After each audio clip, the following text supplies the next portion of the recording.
Maybe you've been here before where you take your family and you go on vacation. In fact, maybe you shelled out the thousands upon thousands of dollars and you took your family to the most magical place on earth down in Orlando. You've been there before. You've been there in the midst of the heat. You've bought everything that you can get, all the snacks, all the goodies, all the gifts. But there are 5 words you can say that will take a face from this to immediately looking like this. And the word is, it's time to go home. Have you been there? Every good thing, every big moment, it comes to its end. I was thinking about that this week as we were looking at our reading for today with the life of Joseph. Life has those big moments that capture our attention. Births or graduation or weddings, first day on the job, big vacation, weeks at camp that some of our young people have done already this summer. Those are the big moments that we remember and we attach strong memories to them. But there's also the big bad moments as well.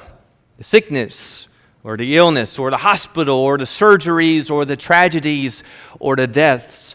And those moments, whether they're good or bad, they pull us out of our reality. They make the normal life stop and they captivate our attention because of how extraordinary they are for that time. They're rare because majority of life is not big moments. In fact, majority of life is ordinary. It's simple, it's regular and routine. Oftentimes, when we talk about faithfulness to God, we paint it in the context of extremes. Be faithful to God in the midst of the most severe storm you can face. Or, I came out of a great week, a VBS week, a week at camp, and I feel closer to the Lord. I'm drawn nearer to Him because of the big moments. And yet oftentimes we don't talk about faithfulness to God in the everyday, ordinary routine. Here in Genesis chapter 50, we see a moment in the life of Joseph that we don't look at too often. When we talk about Joseph, we talk about the young man in Egypt. We talk about the young man with that colored coat. The young man who went through a lot of big, hard things early in his life. But here in Genesis chapter 50, beginning in verse 22, it says, "Now Joseph stayed in Egypt, he and his father's household, and Joseph lived 110 years. Joseph saw the 3rd generation of Ephraim's sons. Also the sons of Machir, the son of Manasseh, were born on Joseph's knees. Joseph said to his brothers, 'I'm about to die, but God will surely take care of you and bring you up from this land to the land which He promised on oath to Abraham, to Isaac, and to Jacob.' Then Joseph made the sons of Israel swear, saying, 'God will surely take care of you, and you shall carry my bones up from here.' So Joseph died at the age of 110 years, and he was embalmed and placed in a coffin in Egypt." Quite a stark contrast, isn't it, from verse 26 back to Genesis chapter 1 and verse 1. "In the beginning, God created the heavens and the earth," and the last words of the first book is, "and they placed them in a coffin in Egypt." Isn't it fascinating, this little section here? Joseph is not that young man in Egypt. In fact, you might estimate over 70 or 80 years have passed since we left Joseph as that young man in Egypt. When we talk about Joseph, we talk about usually his early years of life and how much happened in that short amount of time. The tragedies, the betrayal, the hardship, the abandonment. And we see him there, and we see him in everything he faced, and he was faithful to God through it all. And yet here we see him in Genesis chapter 50, and he's 110 years old. He is seeing his great-great-grandchildren, and he's faithful to God and dedicated to his Lord. You know what we don't have? Compared to the first part of Joseph's life, we really don't have any record as to what happened with the rest of his story. What happened when he was in Egypt? What happened over those 60, 70, 80 years? Don't miss the point. The Lord is showing us something there. Compared to the early portions of Joseph's life, the rest of it seemed quite ordinary and plain, uneventful. Nothing necessary to record and share for us. He lived out a long, simple life. And yet, he was faithful in the first part with a lot of big moments. And here he is at the end of his life, and he's faithful in the end. And the lesson is this. What you see in the life of Joseph is a faithful walk with the Lord, a dedication to God. What you see is a long obedience in the same direction. Faithful in the big moments, faithful and steadfast in the ordinary moments, and the day-by-day living. I think that's what we want, isn't it? I think if you and I were to talk about that, we don't just want to be faithful to God in the big times, in the storms, in the hardships. We want a faithfulness that spans a lifetime. We want a faith, a dedication that would leave a legacy for our children and our children's children after us. And that's what I want us to just chase for a moment today, just a few moments. I want you to think about that faith that spanned a lifetime and left a legacy for his family that followed. One of the things you see out of Joseph is that you see a faith that moved forward. That verse there again in Genesis 50 and verse 22, it says, Joseph stayed in Egypt, he and his father's household, and Joseph lived 110 years. Joseph saw the third generation of Ephraim's sons. Also the sons of Machir and the sons of Manasseh were born on his knees.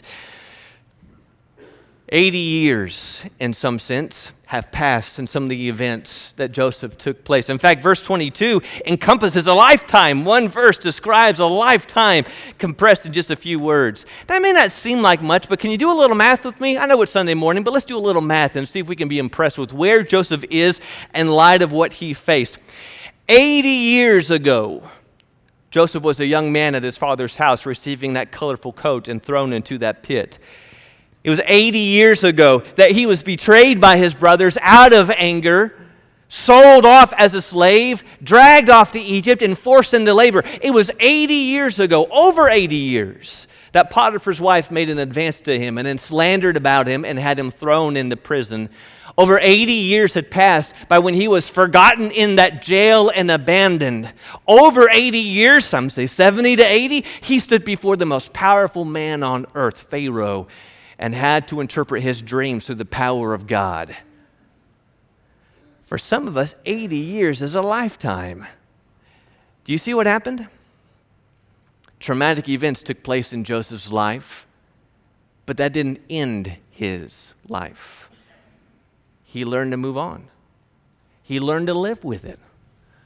Joseph didn't allow the tragedy and turmoil of the past keep him from moving forward. He was able to move past hurt, the hurt of betrayal, the hurt of abuse, the hurt of being left and forgotten. Chapter 15, verse 20, as David read for us at 9 a.m., says, As for you, Joseph speaking about his brothers, you meant evil against me. Stop. Do you see what he's saying? He doesn't say, it wasn't that bad. I know you were joking. You were just kidding. What you did was wrong and what you did was evil, and I remember that.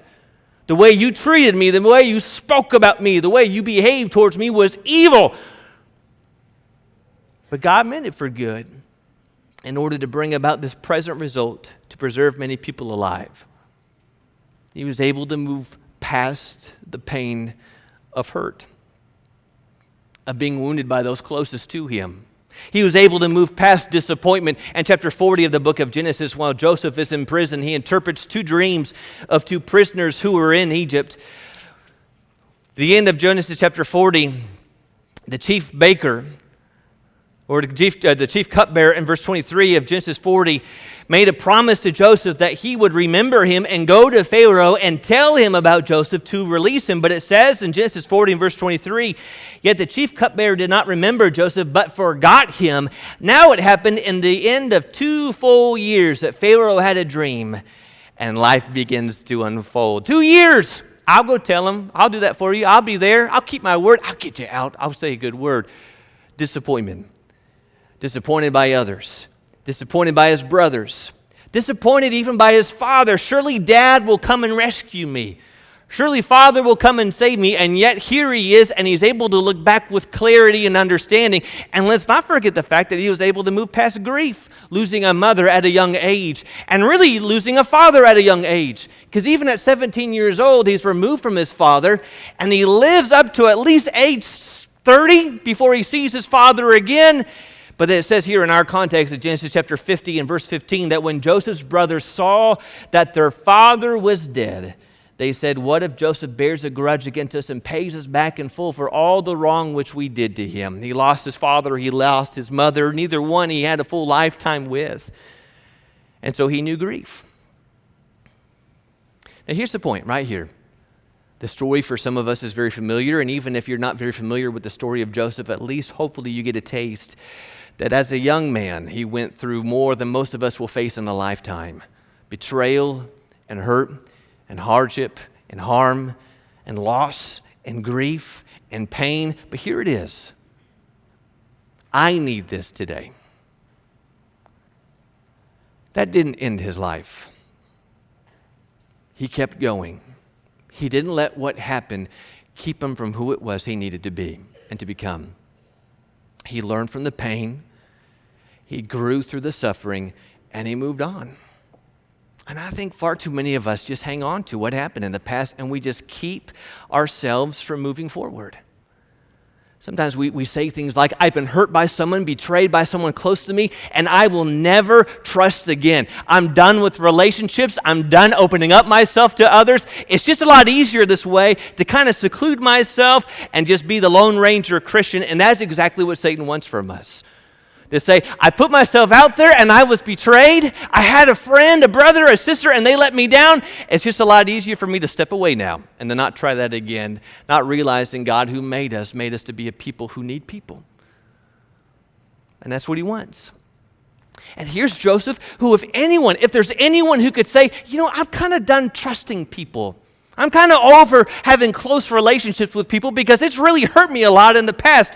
Again and again and again with my brothers, with the boss's wife, with the guy in jail. I just have a pattern of people taking advantage of me, so I'm kind of done with that. And yet here's Joseph, who again and again and again allows and welcomes people back into his life, people who betrayed him and who hurt him. He allows himself to be loved. He allows himself to be open to trust because he knew his brothers needed him just as much as he needed them. Can you hear that again? Joseph let these people back into his life, his brothers, because they needed him as much as he needed them. And you need me as much as I need you.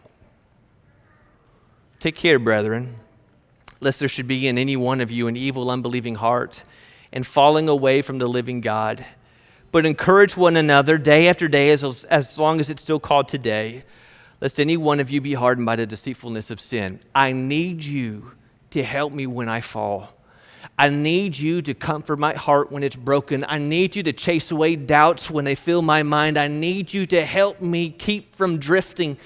I need you to remind me of where we're going. Or maybe Galatians 6 and verse 1 and 2, brothers, if anyone is caught in any transgression, you who are spiritual should restore him in the spirit of gentleness. Keep watch on yourself, lest you too be tempted. Bear one another's burdens and so fulfill the law of Christ, because there's times I need you to help lift this heavy load. I can't do this on my own. This pain, this grief, this loss is too great for me, and I need to know you're on my side. I need a shoulder to lean on. I need some advice to help guide my path. I can't do this on my own, and I need you. Now, Joseph moving forward, it didn't happen overnight. It didn't happen immediately. It didn't happen easily, and it doesn't mean that he forgot, because Genesis 50 and verse 20 obviously shows us that Joseph never forgot what happened. What we see in Joseph moving forward is this. He didn't allow the difficulties of what happened to destroy his faith in God, the same faith that allowed him to respond to hurt with grace, to respond to disappointment with understanding and sympathy. Because when those brothers came back wounded, here he was in a position to enact revenge. And whatever strength he would have shown on the pages of history through crushing his brothers simply does not compare to the strength he showed in responding with grace. And when the people who turned their back on him, Potiphar and his wife, those prisoners who say, we'll get you out, when he could have said, you know what, I like the offer, Pharaoh, but I'm done helping Egypt. I want nothing to do with Egypt. Who's the one who saves Egypt? And in so doing saves the world. It's that same faith in God, good brethren, that allowed him to move past grief with hope. Because even here at the end of his life, who's he speaking about? How about Jacob and Isaac and Abraham?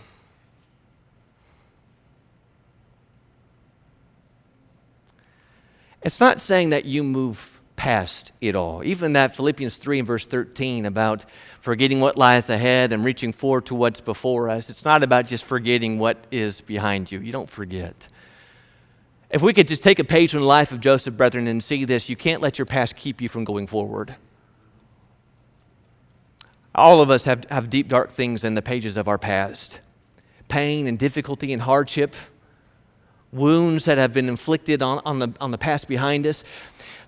What you see in Joseph is not moving on as if it never happened. What you see is learning to live with it, to learn to live with the pain, with the suffering, with the knowledge that it took place. Because some of you have it like me. You forget what finger it's on. I've got a nice scar right here on this finger, and I can't do anything about it. I could try and cover it up, put some makeup on it, maybe. I wouldn't know how to do that. Maybe a Band-Aid or a nice ring. But it's with me. You know what it reminds me? Something hurt a long time ago. I shouldn't have touched something or been close to something. But I lived. No matter how strong this was, my God was stronger and saw me through. You have a lot of scars, good brethren. Joseph had a lot of scars, reminding him there were some strong, severe, piercing pains in his past, but they didn't compare to the strength of his God who saw him through. Through grace, through mercy, through patience, we just keep moving forward. And so Joseph lived. He lived and learned to he learned to live and move on. What you also see in Joseph is a faith that kept focus. Back in our passage in verse 24, Joseph said to his brothers, I'm about to die, but God will surely take care of you and bring you up from this land which he promised on oath to Abraham and Isaac and Jacob. Joseph was, in every sense of the word, an Egyptian because he lived the majority of his life in Egypt.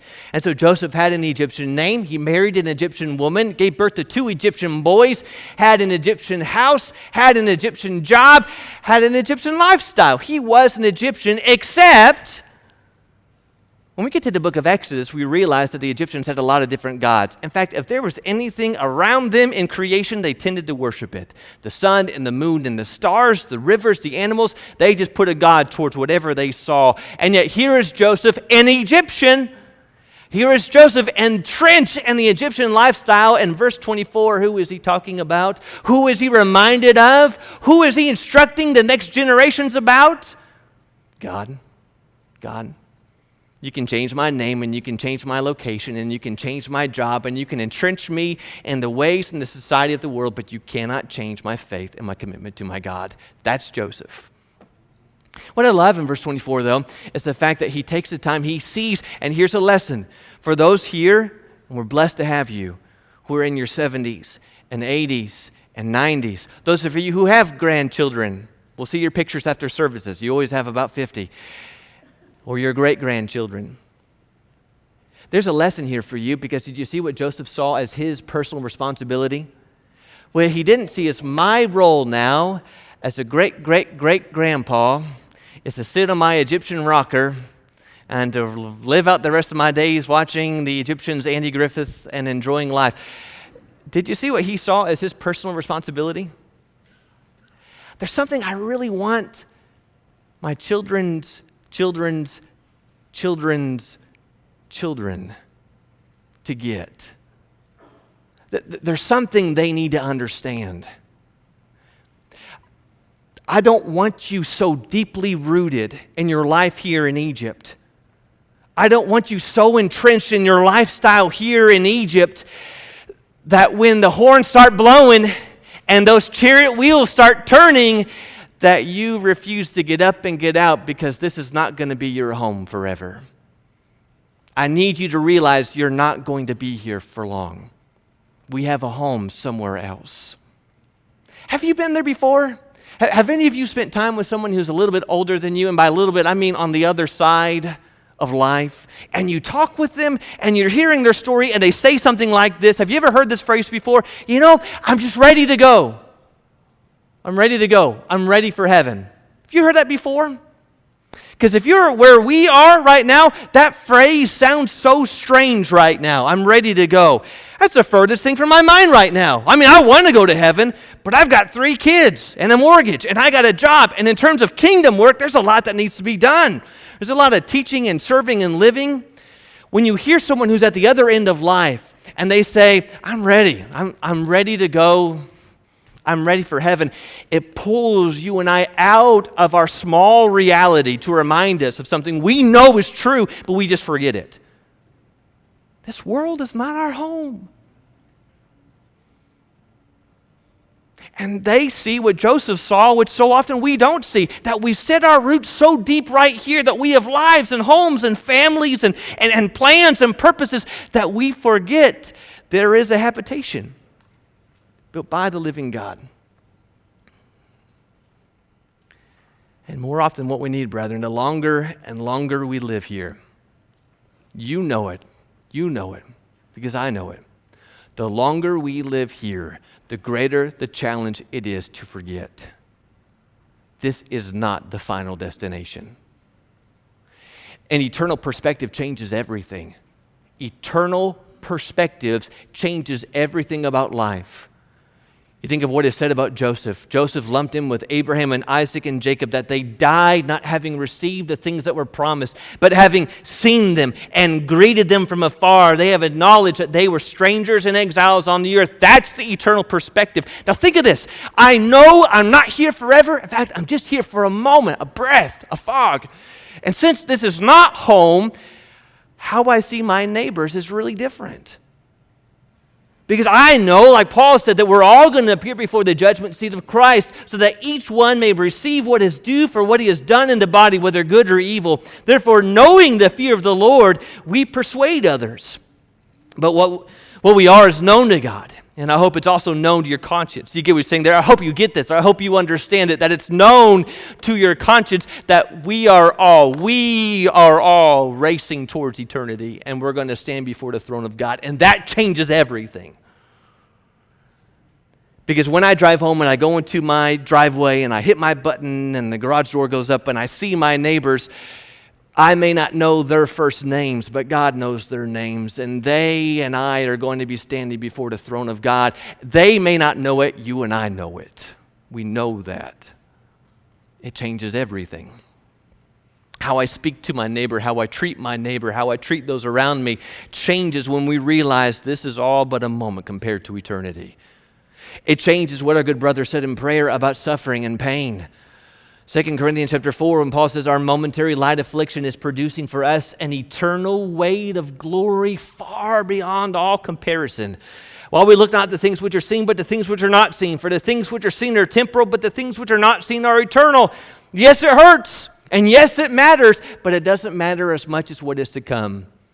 No matter how great or severe, it just can't compare to what God has promised to us in heaven. And even you and I today, we got our calendars out on the wall. Our kids just studied in their classes today, James chapter 3, 4, and 5. And James gave a warning that you and I forget sometimes in the end of James 4 when he says, when you've got your calendar out and say, next week we're going to make a trip to Galveston and we're going to stay in this hotel and we're going to eat at this restaurant, hang on a minute.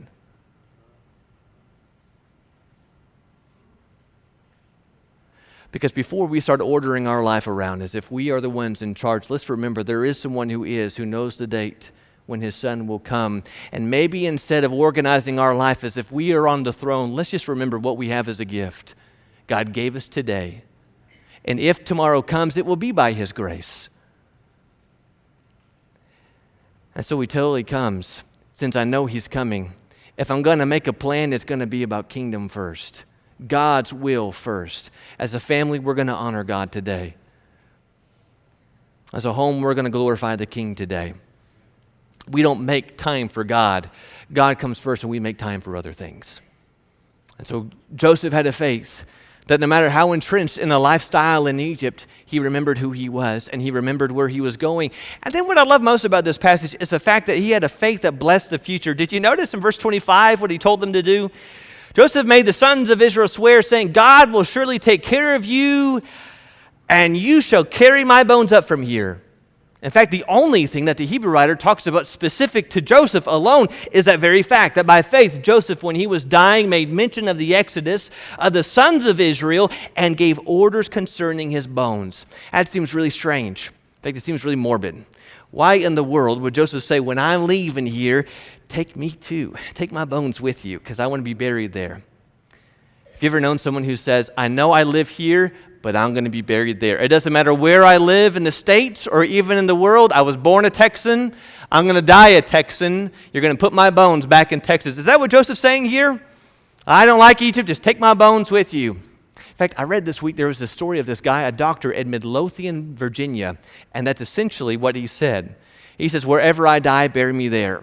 I mean, he said it. He literally said to his family, wherever I die, on that spot, that's where I want to be buried. Well, shortly after he said that, he was driving to take care of someone and died in the middle of the road. And so in the middle of the road in Midlothian, Virginia, is a monument for that man right where he died. You have to drive around it.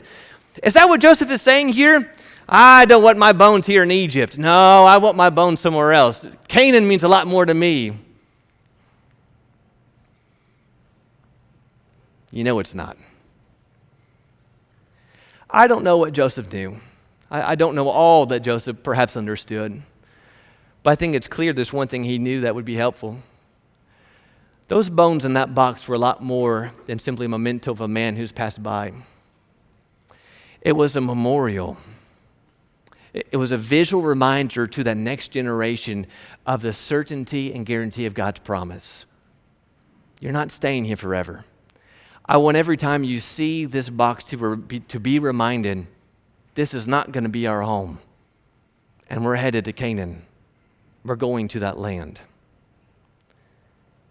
So that when times got hard, so that when the nations grew in power and in strength, and when things in Egypt turned real dark, the people could have a place to look and to see and to be reminded, even then, he believed it. He really did. He guaranteed it.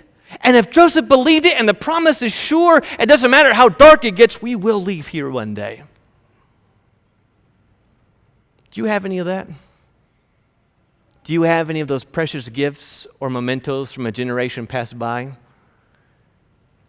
Things that remind you and stir your mind up of faith and promises in God. Maybe a Bible that belonged to a grandfather or a grandmother. And you can see the oil from their fingers across the pages. And you feel how worn those pages are. And you see their little handwriting. And sometimes it even still has the smell. But you see the faith and the legacy through their Bible. Or maybe a letter that someone wrote to you years ago, an elder, a sister in the congregation that meant so much, and their letter was so encouraging and inspiring, and it just reminds you of what it's all about.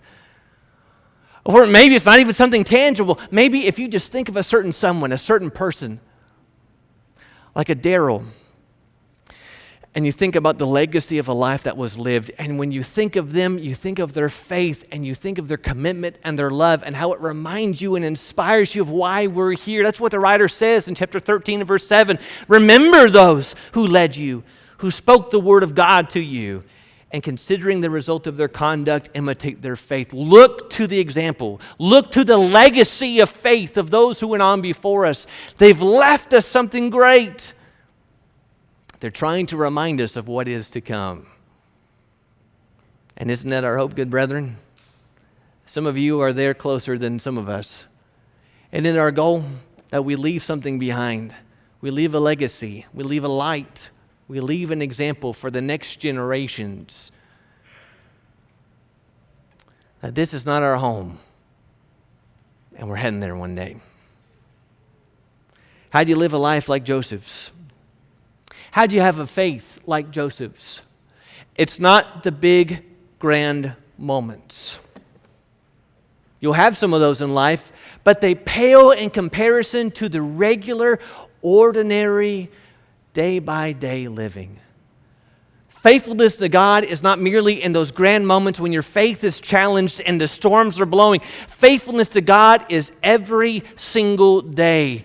even in the bland, even in the ordinary, even in the routine. It's a life that says this: I know you to be faithful and I know you to be true. And so whether in storms or in trials, whether in the great or in the small, every day belongs to you, and I will be true to you. Did you notice the two things that Joseph said repeated in the end of this section here? It's fascinating when you think of the hymn we sing. There's an old hymn we used to sing. I think it's in our red books here. There's a phrase that Joseph says 2 times in the end of this section, looking back over his life, and it changes the way you see the phrase. In light of Joseph being betrayed by his brothers and thrown into a pit, and slandered by Egyptians and thrown into prison, in light of everything that he said, he is able at this point in his life to look backwards and say to the next generation, God will surely take care of you. God will take care of you. In essence, what he is saying is, your God is faithful. He is so faithful. He has seen me through things you won't believe. And since your God is so faithful to you, you just keep on living faithful to him. Whether in storms or trials, or in the average Mondays, just be faithful and true to your faithful and true God. Could be here today, and you haven't started your journey with God. You've not begun that walk with him, and today would be a wonderful day to do so. If you believe that Jesus is the Son of God and you are willing to turn from your sin and put him on in baptism, you here today can be adopted into his family and start that wonderful journey with him. But it could also be that you're here today and maybe you have strayed from your faithful God. Maybe you have not been faithful to him and you need some help and some encouragement, someone to talk to, someone who will pray for you and help you along the way. If you're here today and we can help you in any way with your walk with God and relationship with Christ, we would love to do that today. Thank you for connecting with us this morning. We're so thankful that you were able to do that. If you have questions, we'd love to have the opportunity to talk to you. You can contact us at www.thebibleway.com or questions@thebibleway.com. Questions@thebibleway.com. We'd love to have you in person. Come if you can, but thank you for connecting with us.